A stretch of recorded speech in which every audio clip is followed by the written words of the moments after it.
आज हम देखेंगे परसेंटेज का शुगर वाला क्वेश्चन। क्या दिया हुआ है, यदि चीनी की कीमत 20% बढ़ जाती है तो खर्च समान रखने के लिए खपत को कितने प्रतिशत कम करना चाहिए।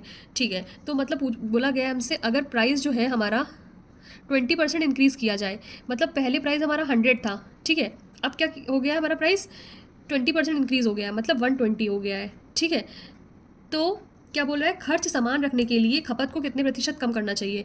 खपत क्या होगा हमारा, कंजप्शन, मतलब क्वांटिटी या कंजप्शन कुछ भी लिख सकते हैं हम यहाँ पर। ठीक है, ये कंजप्शन कुछ भी लिख सकते हैं। ठीक है, तो ये क्या हो जाता है, उसका रिवर्स हो जाता है। ये हमेशा याद रखना पड़े, अगर प्राइस का जो भी रेशियो होगा उसका रिवर्स हो जाएगी क्वांटिटी हमारी, 120 रेशियो 100 हो जाएगी। ठीक है, जैसे कि हम आपको एग्जांपल देते हैं, जैसे हमने 10 रुपये की टॉफ़ियाँ खरीदी, ठीक है, 10 रुपये की हमें मिली 10 टॉफ़ियाँ। ठीक है, अब हम दोबारा गए तो वही 10 टॉफ़ियाँ जो हो गई वो 12 रुपये की हो गई। तो हम क्या, हम लेके तो 10 ही रुपये गए, तो हम ये चाहते हैं कि हम 10 रुपये में ही हमें जितनी टॉफ़ियाँ मिल रही हैं उतनी ले लें, मतलब हमारी क्वांटिटी अब क्या हो जाएगी, कम हो जाएगी, क्योंकि अब टॉफ़ियाँ क्या हो गई हैं, 12 रुपये की 10 टॉफ़ियाँ हो गई हैं।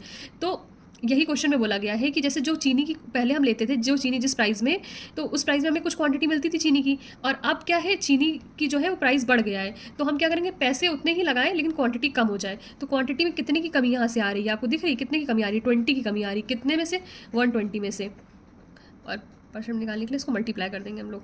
ठीक है, कट करेंगे, 100/6 आया है हमारा। इसका मतलब इसको लिख सकते हैं 1 मल्टीप्लाई बाय 100/6%। तो 1/6 की वैल्यू आपको याद होनी चाहिए कितनी होती है, 16 2/3। ऑप्शन के अकॉर्डिंग हमारा क्या हो जाएगा, दिया हुआ है 16.67, तो हम ये लिख देंगे। ठीक है, आप ऑप्शन से देख लीजिएगा, ऐसे भी दी जा सकती है फ्रैक्शन में और पॉइंट में भी दे सकती है। Thank you for watching, please like share and subscribe my channel.